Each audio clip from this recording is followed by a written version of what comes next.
everyone, this is Hamsters Guinea. Many times we come across stereotypes about certain animals, and more often than not, they aren't true. We need to distinguish a myth from a fact.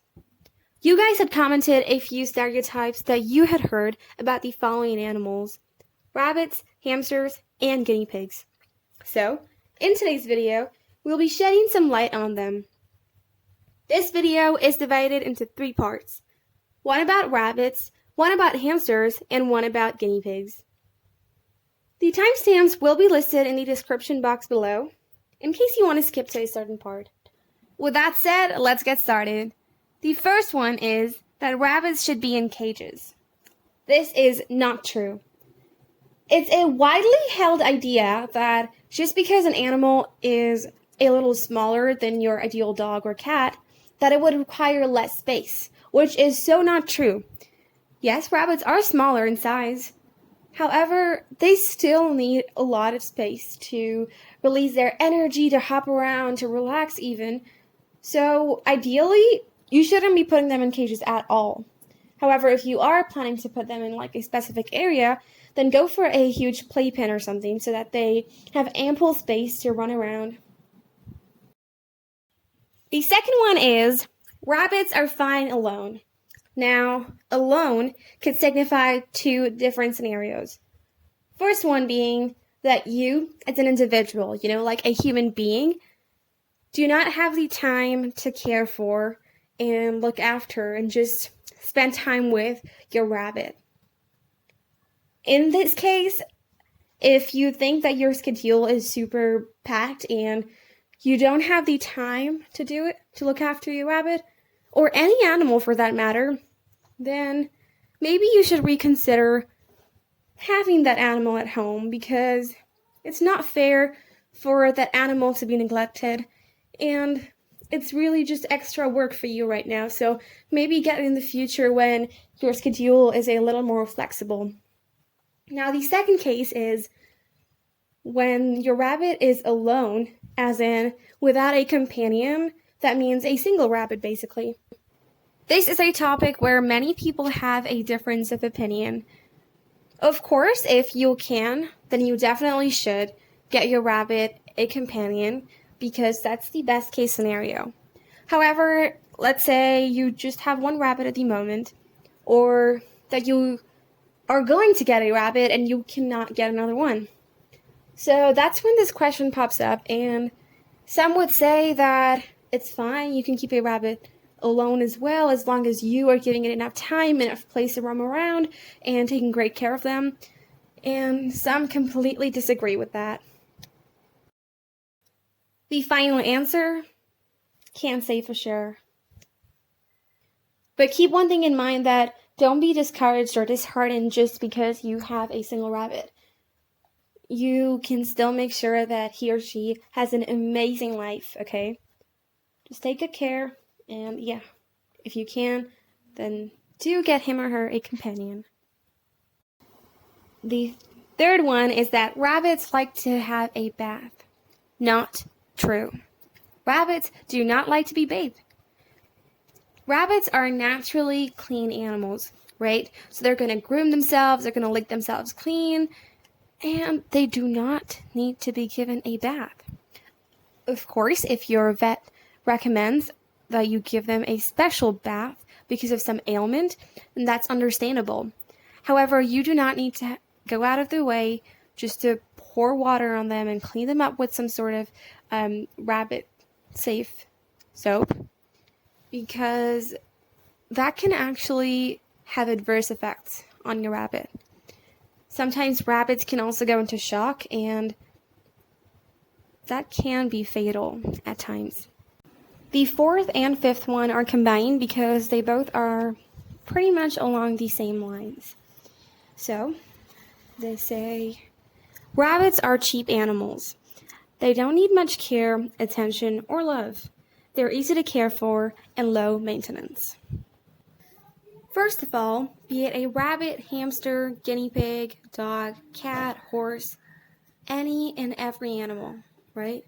Every living being needs love, care, and attention. When you bring an animal home, it's your responsibility. You need to make sure that you give him or her the best care possible. As far as easy to care for and low maintenance goes, that's fairly subjective. Of course, they are not super low maintenance. They do require care. You need to clean up their litter box. You need to make sure you litter train your rabbit. It takes time and effort, okay? So they're not way too easy to care for or low maintenance. Of course, it depends from person to person because some people are very passionate about it. So even though they do a lot of work for their pets, they don't feel like it's a lot of work. However, in short, they are not super easy to care for. They do require time and effort, but it is worth it. As far as expenses go, you can definitely do some things to bring down the cost. For example, buying in bulk and growing your own veggies, so on and so forth. However, there are places where you cannot compromise. For example, vet visits. So they do require a certain amount of commitment in terms of money. However, you can definitely bring down the cost by figuring out some ways, DIYs, etc. The next one is that rabbits like to be snuggled and picked. This one is not true. Of course, there could be exceptions. Maybe someone's rabbit does like to be cuddled. However, most, if not all rabbits, dislike being picked up and carried around. In fact, that could lead to trust issues because they might stop interacting with you because every time they come next to you, you pick them up. And they do not like that. Not sure if this is the exact reason, but it could be. You see, rabbits are prey animals, so the only time that they are really picked up, in the wild at least, is when they are caught by a predator. So when you carry them, it kind of makes them feel the same way. And that's probably why they don't like being carried. So that is it for the rabbit part of this video. Now moving on to the second part of this video, that is about hamsters. So I reached out to this amazing person. She has 2 hamsters and was kind enough to shed some light on these stereotypes. The first one is that hamsters are herbivores. So, hamsters are actually omnivores. They eat meat and vegetables. They can be fed meats such as cooked chicken or beef and mealworms, which are a great source of protein for them. They can also eat food such as egg, rice, some cheese, as well as dry food mix, vegetables, and fruit. They can digest dairy, which is unusual for small animals, which allows them to have small amounts of cheese. So this was the answer given by her for this particular stereotype. Now moving on to the second one, which is hamsters are cheap. Now, hamsters who are cared for properly and have suitable enrichment sadly are not cheap. It is a common mistake that they are cheap pets and require a small cage, cheap seed mix, and a few treats. In order to give them enrichment so that they lead a full life, they need a large enclosure, which can be rather expensive, or you can make your own, DIY, They need substrates such as sand, paper-based bedding, and safe wood shavings such as aspen. They also need a variety of toys, chews, and hides, including a 20 to 33 centimeter wheel, depending on the type of hamster you get. So, yes, they can get rather expensive, and they are not cheap animals. Of course, you can bring down the cost in certain areas by making stuff on your own, but yeah, that's about it. Now moving on to the third one, that is, before we get to the third one, there's a little part that I missed. It is, hamsters also need a good diet, which isn't just a cheap seed mix. They require treats, natural forage, items such as flax and millet, as well as edible chews such as whimsies to keep their teeth down. It is hard work keeping a hamster entertained, and if they are bored or in a cage too small, they will try and escape or bite bars, scratch at the corners of the cage. Therefore, it is important you understand their needs and unfortunately, it is not inexpensive, providing them with everything that they do need. Of course, you can do it on a budget. There are lots of ways to save money, such as DIY toys, bin cages, secondhand wheels, etc. But things such as bedding, food, and enrichment can be expensive. Now moving on to the third one, which is hamsters are mean and they bite. So they can bite and have quite large teeth. However, keep in mind that they are prey animals and would usually bite as a reaction to fear. Every hamster is different. Some are more friendly and able to be handled or tamed, while some are more nervous and may bite if handled. There are ways to help make them more comfortable around you, such as slowly introducing your hand into their enclosure and feeding food off your hand. You can also let them roam free in a safe space or even a dry bathtub. They will get more comfortable with you and your scent and hopefully bite less very soon. And no, hamsters are not mean. No animal is mean, okay?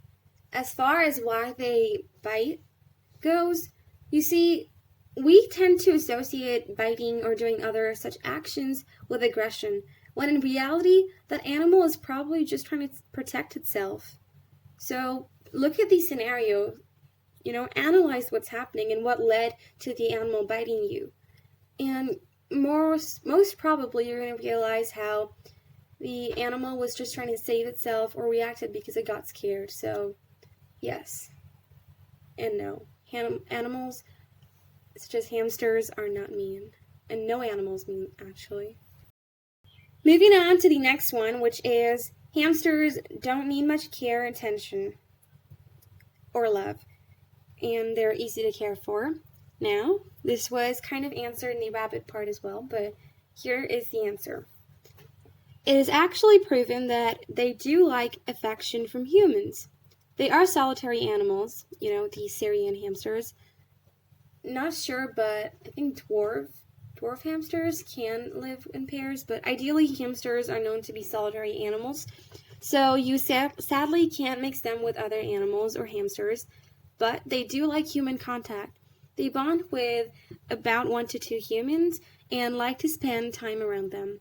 Although they may still not sit with you and just cuddle with you all the time, they definitely need care and love and care when you approach them. You need to understand their needs and notice any changes in their character and behavior. You need to spend time with them daily, and you cannot just let them be forgotten and bored just because you are not interested in spending time with them anymore. They should be free roamed regularly too, so they have space away from the cage and some space to roam and explore. As far as the easy to care for part goes, it's kind of been mentioned and answered in the questions before this, stereotypes before this. They do require proper hamster care, a good amount of space including a large wheel, deep bedding area, and lots of hides, as well as a good diet too. Once you have this care in place, it is easy to maintain and great fun too. They are very loving and worth dedicating time to. So, that's that. Now moving on to the last one for now, which is hamsters can live in tiny cages. Now, you see, they can live or survive in any cage, but they don't want to, right? That's just merely surviving. It is cruel to keep a hamster in a cage smaller than about 80 to 50 centimeter. They need lots of space because they're very active animals. During a night in the wild, they would run around 9 kilometers, which is why they need space and love running on a wheel. Just because they are small does not mean that they are happy in a small space. They also need at least 6 inches of bedding. They love to burrow and create long, complex burrows in the wild. Making sure they can still do these things that come naturally to them is the most important thing. You cannot keep them locked up in your house and in a tiny cage. That's just not right. So, yes, that's about it for the hamster part of this video. A huge shout out to them for all of this information, as well as the hamsters videos. They are both absolutely adorable. Thank you so very much. You all should definitely go and support them. This is their Instagram account. It is also linked in the description box below. Thank you so very much once again. They helped a whole lot. With that said, let's move on to the guinea pig stereotypes. The first one is that you only need one guinea pig, or that you can get a single guinea pig. This is not true. Guinea pigs are herd animals, and until and unless you have a special circumstance, for example, the guinea pig that you have is aggressive towards other guinea pigs, or that a vet recommends that you keep this guinea pig separate, only then should you keep a guinea pig alone. And if there is no special circumstance or a specific reason for you to do so, then you really should not keep a guinea pig alone. Guinea pigs are herd animals, and they thrive with companionship of other guinea pigs. The second one is that guinea pigs can be kept in a small cage. They don't need much room. This is not right either. You see, as mentioned earlier, just because an animal is small does not mean they can or should be kept in a small cage. They need ample space to run around. If you compare it to a dog or cat or rabbit, it can be relatively lesser. However, they do need a large enclosure for the best quality of life, not a small space. That is not true. That's wrong. The next one is that guinea pigs are easy to care for. They don't need much attention and not much care or love either. This is not true. As mentioned earlier as well, every animal needs love, care, and attention. You cannot just bring home an animal and leave them, keep them to one side, just ignore them. It does not work that way. When you bring an animal home, it's your responsibility, and you better stand up to it. You need to take care of them, give them attention, love, and care. The next one is that guinea pigs are low maintenance and or they're cheap. This one is quite similar to the rabbits and hamsters part as well, and that is, of course, they do need a commitment when it comes to both care and money-related commitment, and that's because you will have to use a certain amount of money to care for them. It could be vet bills, it could be their veggies, their initial setup cost. So they do require a certain amount of money, and it does not come for less, Like, it will take up some money. However, you can bring down the cost along the way by several ways: DIYs, growing your own stuff, and things like that. There are not many questions to be answered for guinea pigs specifically, more so because they've kind of already been answered in the other animal section. For example, hamsters and rabbits. Plus, this video is super long at the moment, so we're going to end this video right now. Thank you so much for watching. If you have any other stereotypes that you know of, then feel free to comment them in the comment section below, and let's bust these myths, let's find out the truth. And yes, that's about it for this video. Thank you so much for watching once again. Have a great day ahead.